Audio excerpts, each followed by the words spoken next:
Hello students, આજે આપણે ધોરણ 11 નું ચેપ્ટર નંબર 9 ના લેક્ચર નંબર 12 માં ઉત્સેચકો એની સામાન્ય માહિતી લેવાની છે.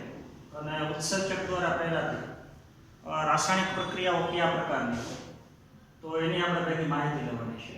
તો બે નાના નાના પ્રશ્નો જેની આપણે સમજ લેવાની છે. તો સૌથી પહેલા તો ઉત્સેચકો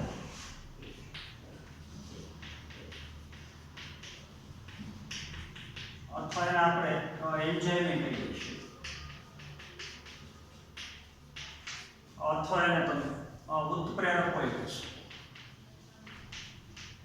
રાસાયણિક પ્રક્રિયાને ઉત્પ્રેરિત કરતા, રાસાયણિક પ્રક્રિયાને ઉત્તેજતા રસાયણો, અથવા એને તમે ઉદ્દીપકો કહી છે.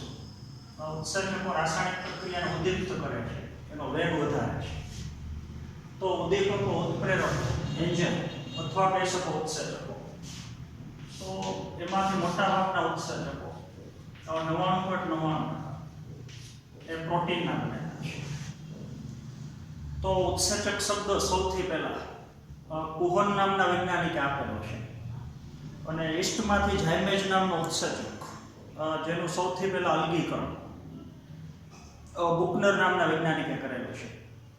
તો ઈસ્ટમાંથી સૌથી પહેલા શોધાયેલો ઉત્સેચક ઝાયમેજ છે. ઝાયમેજ ઉત્સેચકનું અલગીકરણ એ સૌથી પહેલા બુકનર નામના વૈજ્ઞાનિકે એ ઉત્સેચકની શોધ કરી છે. તો એ ઉત્સેચકો મોટા ભાગે પ્રોટીનના બનેલા છે. પણ અમુક ઉત્સેચકો જે ન્યુક્લિક એસિડના બનેલા છે. તો આપણને ખબર છે ન્યુક્લિક એસિડ બે પ્રકારના છે, એક ડીએનએ અને બીજું આરએનએ. તો ડીએનએ ક્યારે ઉત્સેચક તરીકે ન હોય, ઉત્સેચક તરીકે મોટા ભાગે આરએનએ. તો અમુક આરએનએ ન્યુક્લિક એસિડ જે ઉત્સેચક તરીકે વર્તે છે. તો એ ઉત્સેચકો પ્રોટીનના બનેલા નથી, પણ ન્યુક્લિક એસિડના બનેલા છે. તો એ ઉત્સેચકને તમે રિબોઝાઇમ કહેશો. તો રિબોઝાઇમ્સ ઉત્સેચક માટે શબ્દ ત્યારે વપરાય જો એ ઉત્સેચક આરએનએ અથવા ન્યુક્લિક એસિડના બનેલા. તો આવા અમુક ઉત્સેચકને બાદ કરતા બાકીના 99.99% મોટાભાગના ઉત્સેચકો જે પ્રોટીનના બનેલા છે. તો ઉત્સેચકો પ્રોટીનના બનેલા છે. તો ઉત્સેચકના મોટાભાગના ગુણધર્મો એ પ્રોટીન જેવા છે. તો એમસીક્યુ માટે ખાસ આપણે એક વાક્ય યાદ રાખવાનું છે કે બધા ઉત્સેચકો પ્રોટીનના બનેલા છે. મોટાભાગના ઉત્સેચકો પ્રોટીનના બનેલા છે. પણ બધા પ્રોટીન ઉત્સેચક નથી. બધા ઉત્સેચક પ્રોટીન છે. એટલે ઉત્સેચક મોટા ભાગે પ્રોટીનનો જ બનેલો, પણ બધાય પ્રોટીન ઉત્સેચક તરીકે ન હોય. દાખલા તરીકે સ્નાયુના બંધારણમાં એક્ટિન નામનું પ્રોટીન છે. તો એ ફક્ત બંધારણીય ઘટક છે, ઉત્સેચક નથી. પણ બધા ઉત્સેચક પ્રોટીનના બનેલા છે. તો ઉત્સેચક જે પ્રોટીનના બનેલા છે. તો પ્રોટીનના જે ગુણધર્મો છે એ જ ગુણધર્મો ઉત્સેચકના છે. તો પ્રોટીનની જેમ જ ઉત્સેચકમાં 3 પ્રકારનું રાસાયણિક બંધારણ છે. ઉત્સેચક અથવા પ્રોટીનની એક પ્રાથમિક સંરચના,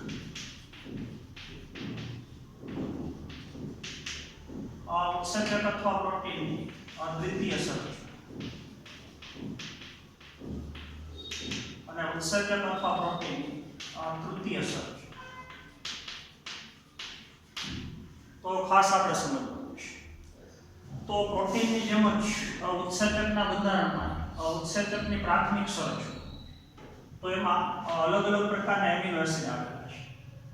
એક ગોળ ભાગ બરાબર એક એમિનો એસિડ.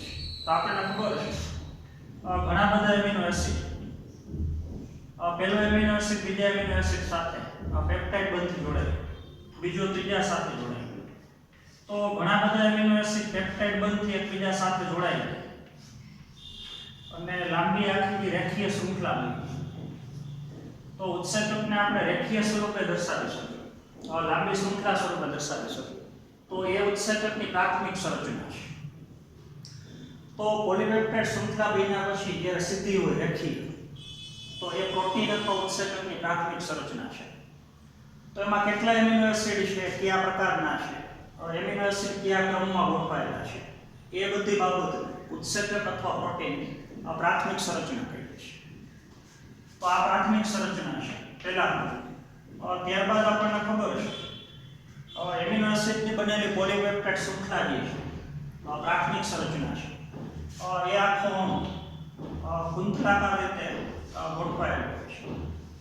તો કુંતલાકાર રીતે અણુ વળે છે. તો જો આ શૃંખલા સીધામાંથી કુંતલાકાર થઈ તો એને આપણે પ્રોટીન દ્વિતીય સંરચના કહીએ છીએ.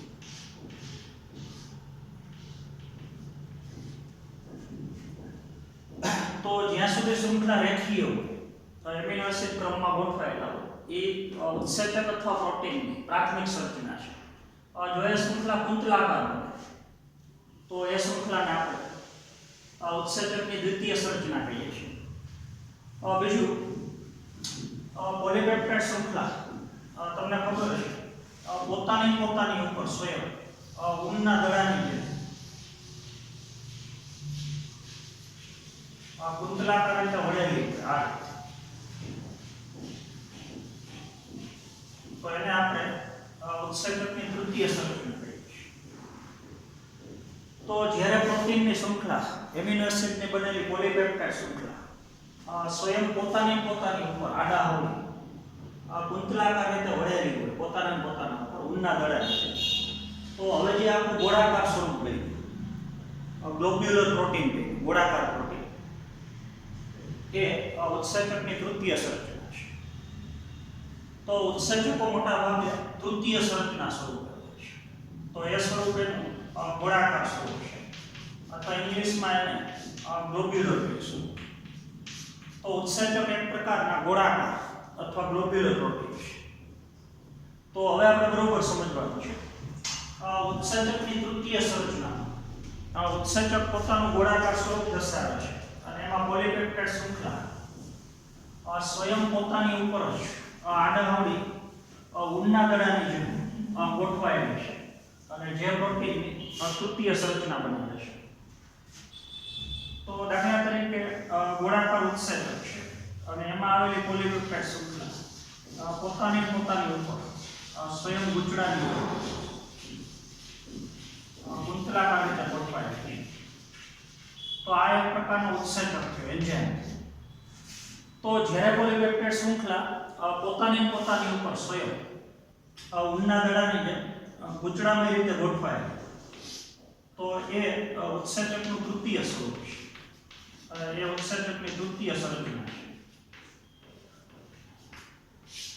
તો જ્યારે શૃંખલા પોતાની ઉપર સ્વયં આડાઅવળી કુંતલાકાર બનતી તો ઉત્સેચકની અંદર અલગ પ્રકારના ખાંચાઓ પડે છે. આખો ઉત્સેચક ગોળાકાર છે પણ શૃંખલા પોતાની ઉપર જ્યારે ગૂંચળું વર્તી હોય ત્યારે ઘણા બધા ખાંચાઓ અથવા ઉત્સેચકમાં ગુહા પડે છે. તો એ ગુહા અથવા ખાંચાઓને ક્રિયાશીલ સ્થાન કહે છે અથવા એને ઉત્સેચકનું સક્રિય સ્થાન કહે છે.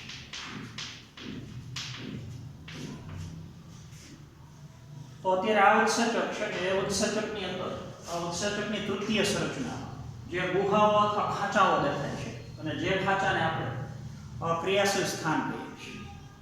તો એની આપણે આગળ સમજ લેવાની છે. તો ઉત્સેચકની તૃતીય સંરચનામાં જે ખાંચાઓ અથવા ગુહાઓ છે અને જે ખાંચા અથવા ગુહાને આપણે ક્રિયાશીલ સ્થાન કહીએ છીએ. અત્યારે જે ખાંચ દર્શાવેલી છે એ ઉત્સેચકની અંદર આવેલું ક્રિયાશીલ સ્થાન.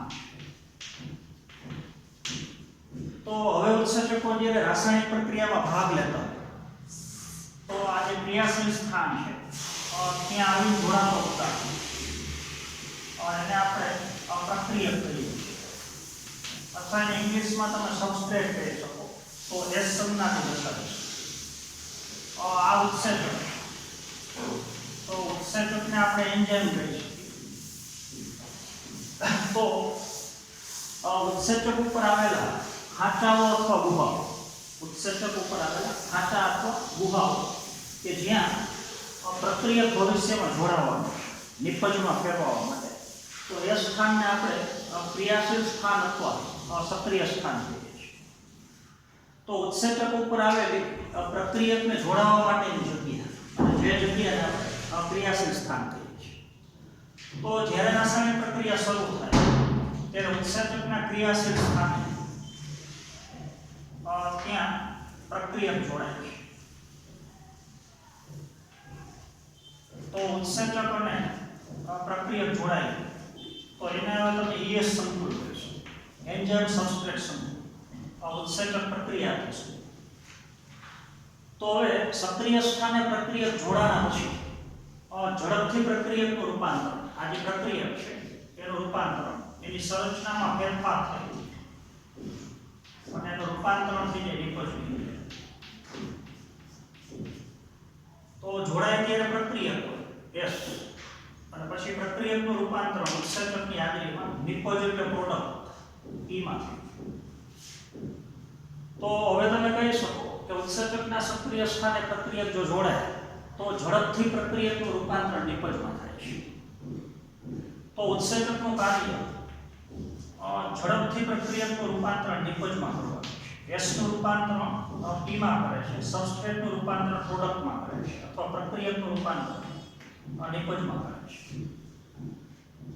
તો કોઈ પણ રાસાયણિક પ્રક્રિયા જો ઉત્સેચકની હાજરીમાં થતી હોય તો એ રાસાયણિક પ્રક્રિયા એકદમ ઝડપી હોય, ઝડપથી પ્રક્રિયકનું રૂપાંતરણ નિપજમાં થાય છે. તો ઉત્સેચકનું કાર્ય છે રાસાયણિક પ્રક્રિયાનો વેગ વધારવા માટે. તો એટલા માટે તમે ઉત્સેચકને એ રાસાયણિક પ્રક્રિયાને ઉદ્દીપ્ત કરે છે તો એને તમે ઉદ્દીપક કહી શકો, અથવા રાસાયણિક પ્રક્રિયાના ઉત્સેચકો ઉત્પ્રેરિત કરે છે તો ઉત્સેચકને તમે ઉત્પ્રેરકો કહે છે. તો હવે જે ઉત્સેચકો છે એ મોટા ભાગે પ્રોટીન સ્વરૂપે છે, તો કાર્બનિક દ્રવ્યના બનેલા છે. પણ અમુક ઉત્સેચકો અકાર્બનિક દ્રવ્યના બનેલા છે. તો આપણે એમાં બે ભાગ પાડશું. એક ઉત્સેચક ઉત્પ્રેરક અને બીજું કહેશું આપણે અકાર્બનિક ઉત્પ્રેરક. તો ઉત્સેચક ઉત્પ્રેરકો એ મોટાભાગે કાર્બનિક દ્રવ્ય અથવા પ્રોટીનના બનેલા છે. પણ અમુક રસાયણો એવા છે કે રાસાયણિક પ્રક્રિયાને ઉદ્દીપ્ત કરતા હોય, ઝડપથી પ્રક્રિયકનું રૂપાંતરણ નિપજમાં કરતા હોય, પણ એ કાર્બનિક દ્રવ્ય પ્રોટીન સ્વરૂપે ન હોય, અકાર્બનિક દ્રવ્ય સ્વરૂપે. તો બેની ક્ષમતામાં તફાવત છે. તો ઉત્સેચક ઉત્પ્રેરકો કરતા અકાર્બનિક ઉત્પ્રેરકો ખાસ કરીને બે બાબતમાં અલગ છે. અકાર્બનિક ઉત્પ્રેરકો જે ઊંચા તાપમાન અને ઊંચા દબાણે પણ કાર્ય કરે છે. એકદમ ઊંચું તાપમાન હોય ને એકદમ ઊંચું દબાણ, છતાંય અકાર્બનિક ઉત્પ્રેરકો એ પોતાની ઉત્પ્રેરણ શક્તિ એમને જાળવી રાખે છે. ઊંચા તાપમાન અને ઊંચા દબાણે પણ તે પ્રક્રિયકનું રૂપાંતરણ નિપજમાં કરે છે. એની સાપેક્ષમાં ઉત્સેચક ઉત્પ્રેરકો છે એ વધુમાં વધુ 40 અંશ સેલ્સિયસ તાપમાન, આટલા તાપમાને જ કાર્ય કરે છે. 35 થી 40. તો 35 કે 40 અંશ સેલ્સિયસ કરતા તાપમાન વધે તો ઉત્સેચક ઉત્પ્રેરકો પ્રોટીનના બનેલા ઉત્પ્રેરકો એનું મોટા ભાગે વિઘટન થઈ જાય, નિષ્ક્રિય બની જાય. તો એ પ્રક્રિયકનું રૂપાંતરણ નિપજમાં ન કરી શકે. તો એકદમ ઊંચા તાપમાન અને ઊંચા દબાણે ઉત્સેચક ઉત્પ્રેરકો એ પોતાની ઉત્પ્રેરણ શક્તિ, પ્રક્રિયકને નિપજમાં ફેરવવાની ક્ષમતા એ ગુમાવી દે છે. બીજું, અકાર્બનિક ઉત્પ્રેરકોની જેમ જ અમુક ઉત્સેચક ઉત્પ્રેરકો એ ઊંચા તાપમાને સક્રિય હોય છે. પણ મોટાભાગના ઉત્સેચક ઉત્પ્રેરકો એ વધુમાં વધુ 40 અંશ સેલ્સિયસ કાર્ય કરે છે. તો આપણને ખબર છે ગરમ પાણીના ઝરણામાં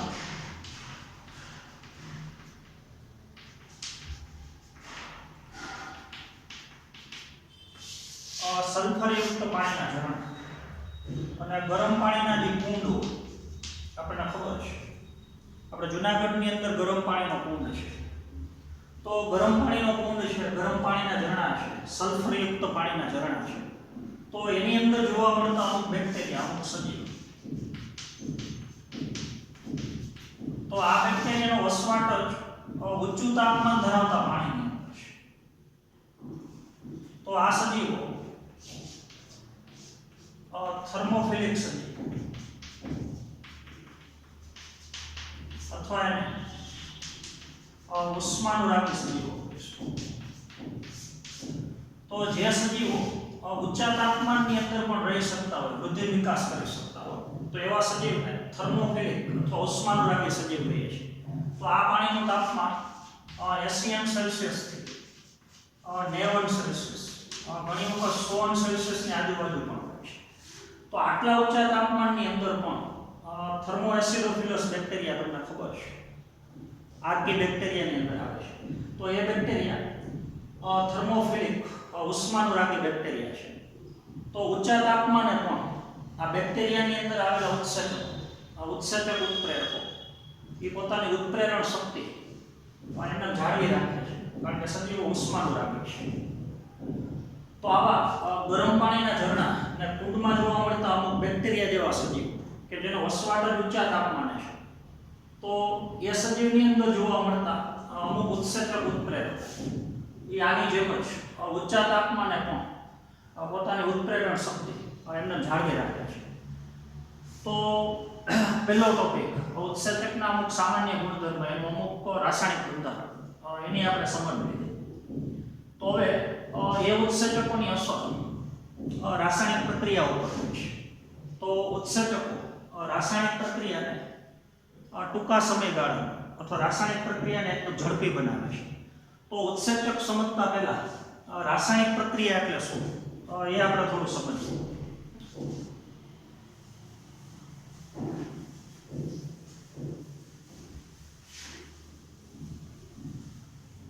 તો રાસાયણિક પ્રક્રિયા સમજતા પહેલા જે રાસાયણિક સંયોજનો છે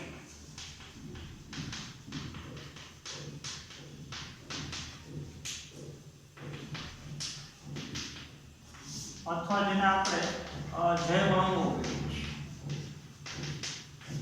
તો રાસાયણિક સંયોજનો અથવા જૈવઅણુઓ એની અંદર જે પરિવર્તન આવે છે, ફેરફાર આવે છે, એ પરિવર્તન બે પ્રકારના છે. એક તો ભૌતિક પરિવર્તન છે અને બીજું રાસાયણિક પરિવર્તન.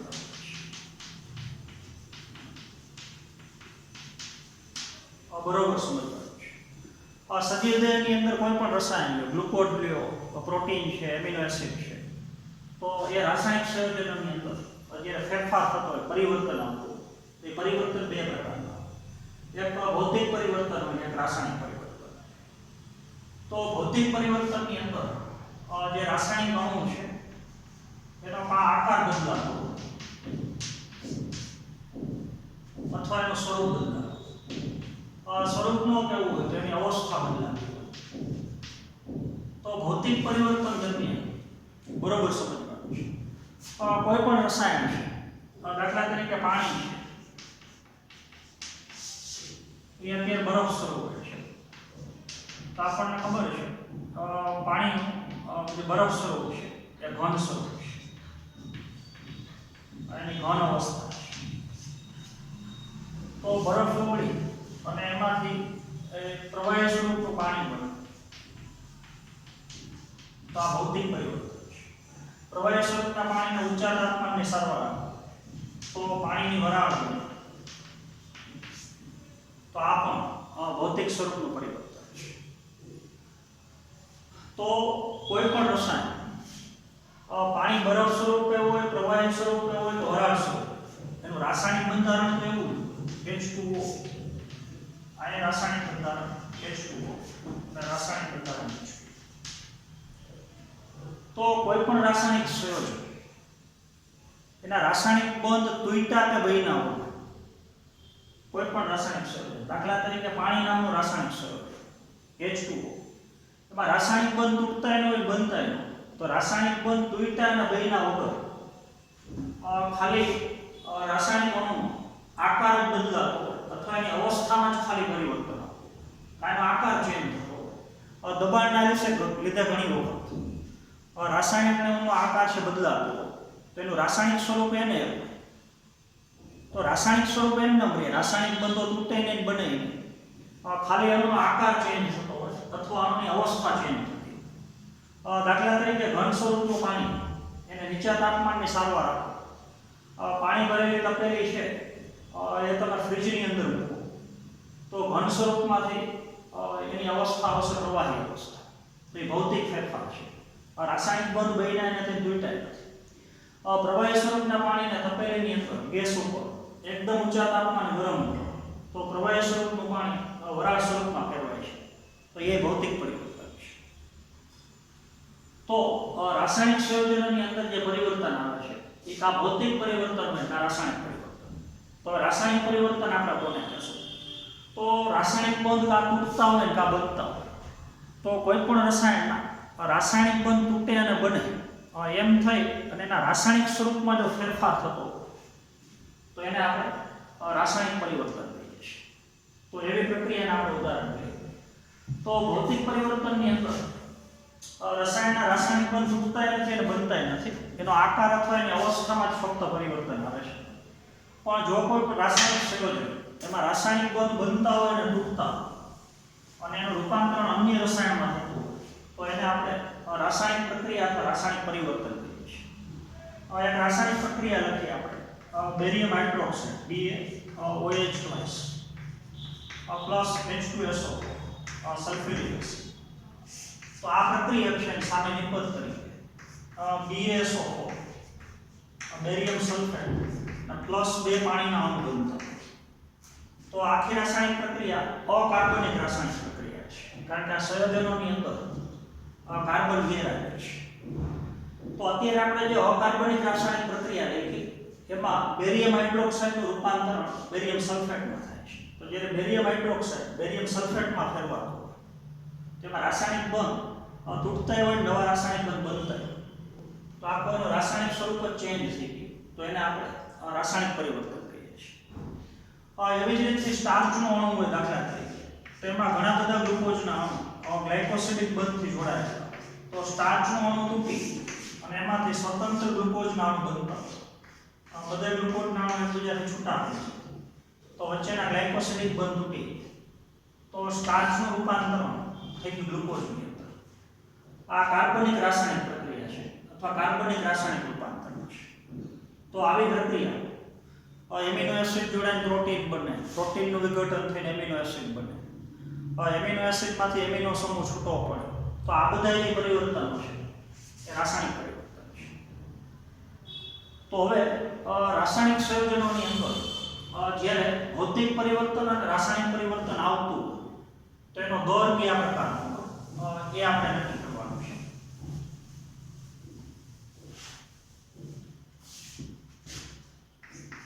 તો ભૌતિક પરિવર્તન એટલે રાસાયણિક, ભૌતિક અથવા રાસાયણિક.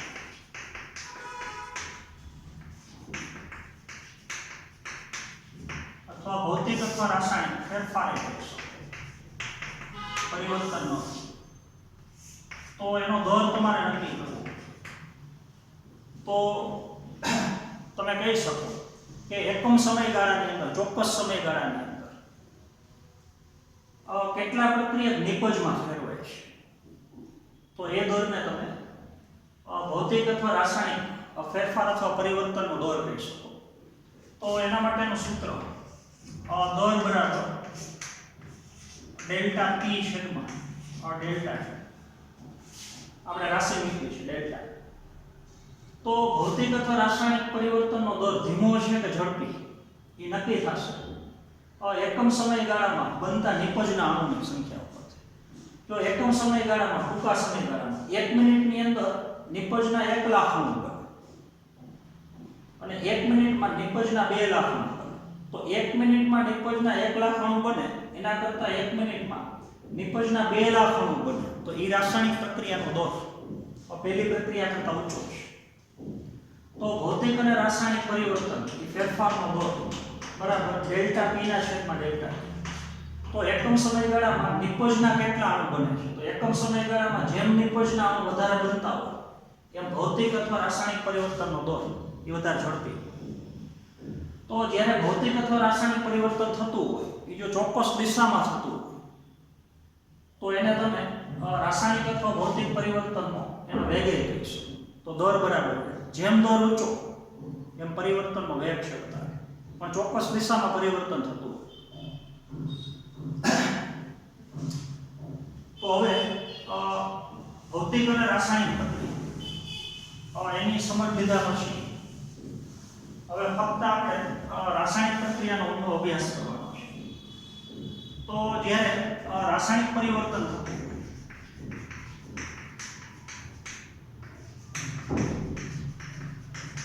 અથવા એને તમે રાસાયણિક ફેરફાર કહે છે અથવા એને તમે રાસાયણિક પ્રક્રિયા કહે છે.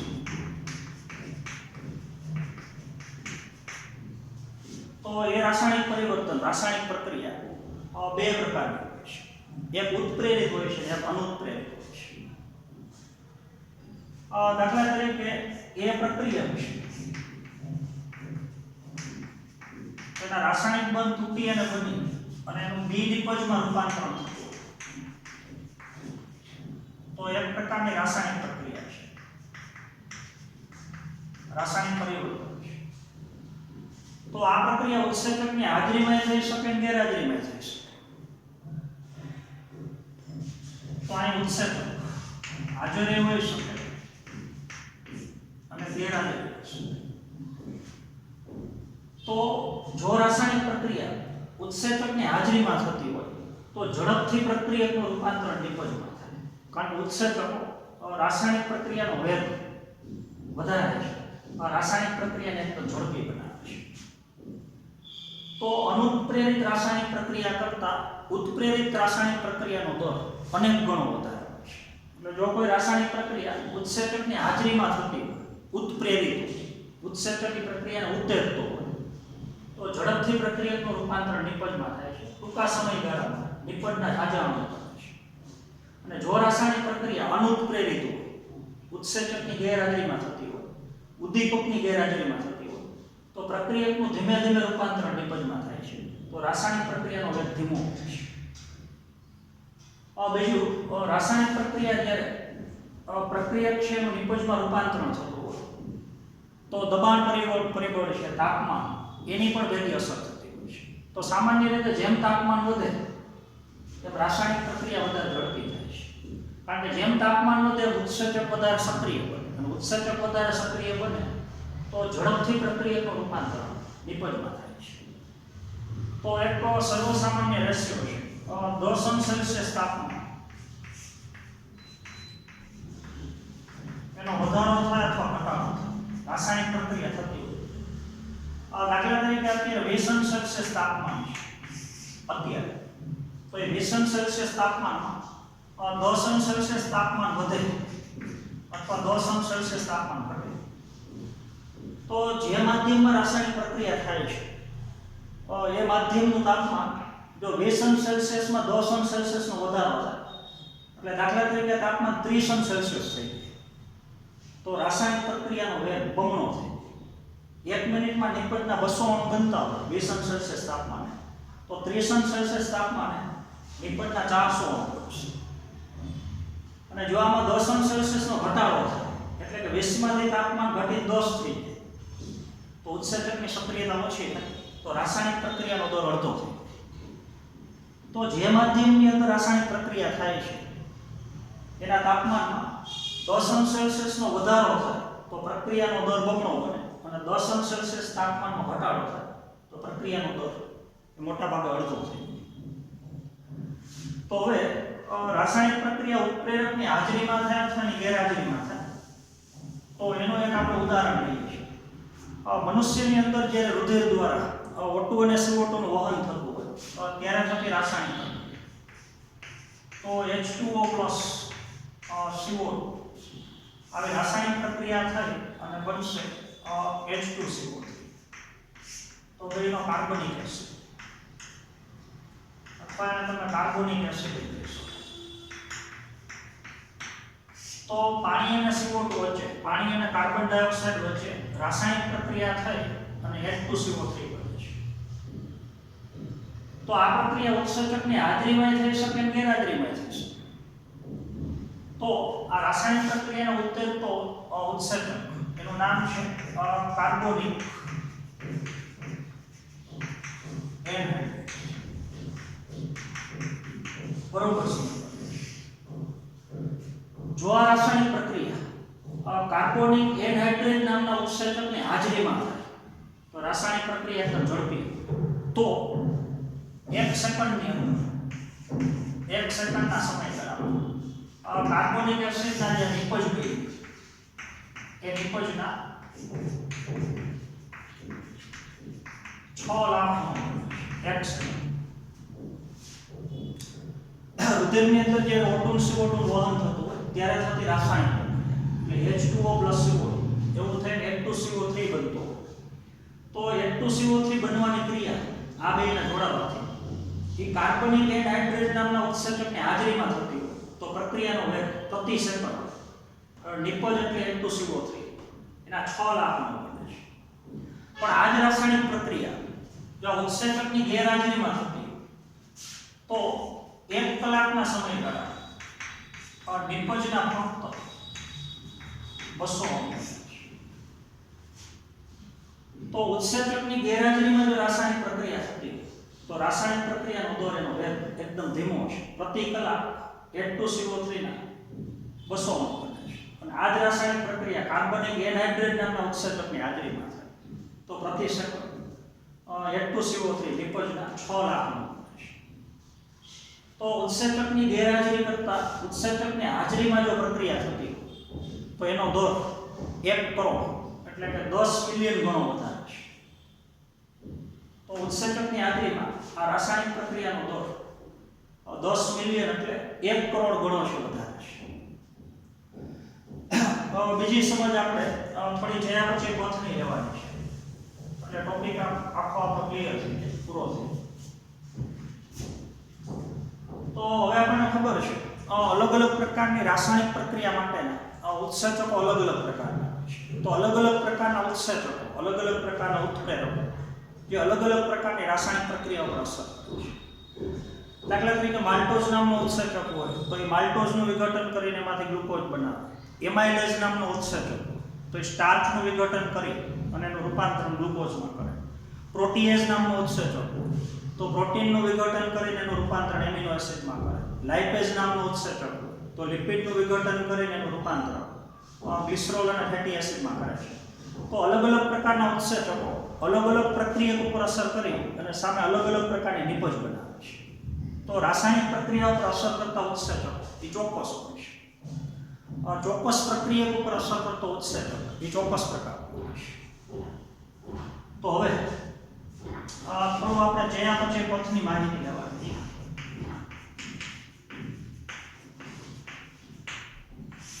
અથવા એને તમને બહુચરણીય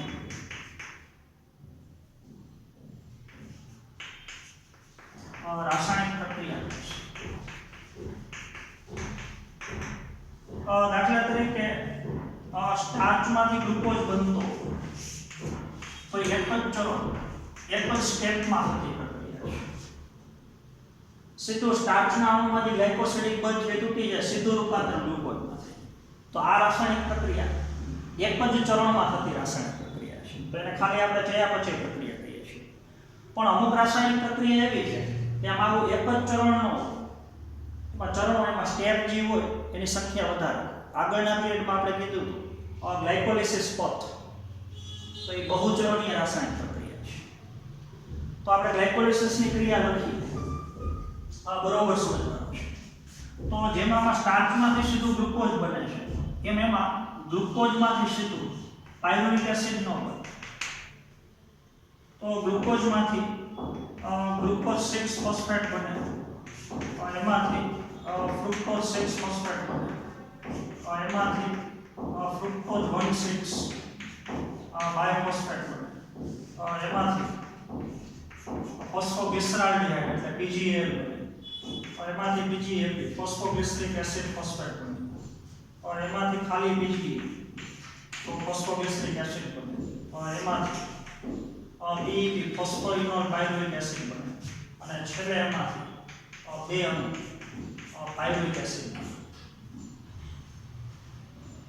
तो જ્યારે ગ્લાયકોલિસિસની ક્રિયામાં ગ્લુકોઝનું રૂપાંતરણ બે અણુ પાયરુવિક એસિડમાં થતું તો આ રાસાયણિક પ્રક્રિયાને આપણે ટૂંકમાં લખવી તો આમ લખી શકીએ તો ગ્લુકોઝનો અણુ એટલે C6H12O6 પ્લસ એ O2 હારે પ્રક્રિયા તો નિપજ તરીકે બે અણુ પાયરુવિક એસિડ તો બે અણુ પાયરુવિક એસિડમાં C3H4O3 અને પ્લસ અહીં આવશે બે અણુ પાણીના આ જ પાયરુવિક એસિડને બીજી રીતથી લખવું તો બે અણુ CH3C4O3 તો CH3COC ડબલ તો આ થઈ ગયું પાયરુવિક એસિડ।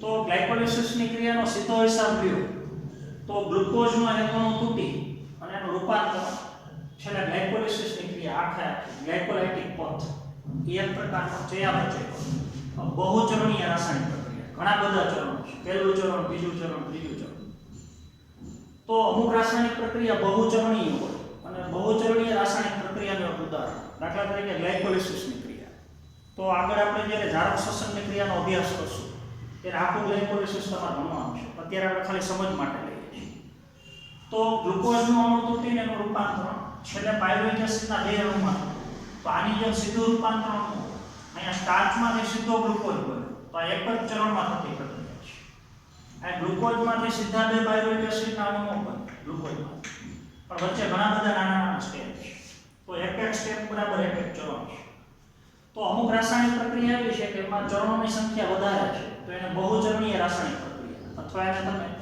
ચયાપચય પથ કહીશું તો એમાં એક એક ચરણ માટે પહેલું ચરણ હોય ગ્લુકોઝમાંથી ગ્લુકોઝ 6 ફોસ્ફેટ બનતો તો અહીંયા એક અથવા વધારે ઉત્સેચકો ભાગ લેતા હોય બીજા ચરણમાં પાછું બીજો ઉત્સેચક ભાગ લેતો હોય ત્રીજા ચરણમાં ત્રીજો ઉત્સેચક ભાગ લેતો તો આવા 10 ની આજુબાજુ ચરણો છે તો અલગ અલગ પ્રકારના 10 પ્રકારના ઉત્સેચકો એ ભેગા મળી અને એક આખી લાંબી સળંગ રાસાયણિક પ્રક્રિયા બનાવે છે જેને આપણે ચયાપચય પથ કહીએ છીએ।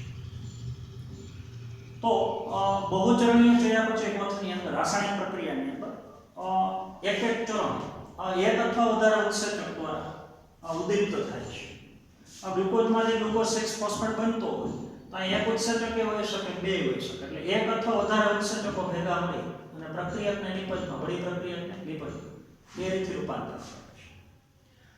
બીજી અગત્યની વસ્તુ અમુક ચયાપચય પથ એવા હોય છે દાખલા તરીકે ગ્લાયકોલિસિસની ક્રિયા અત્યારે આપણે લખેલી છે તો એક જ ચયાપચય પથ દ્વારા છેલ્લે નિપજ તરીકે પાયરુવિક એસિડના બે અણુ બરોબર સમજવાનું છે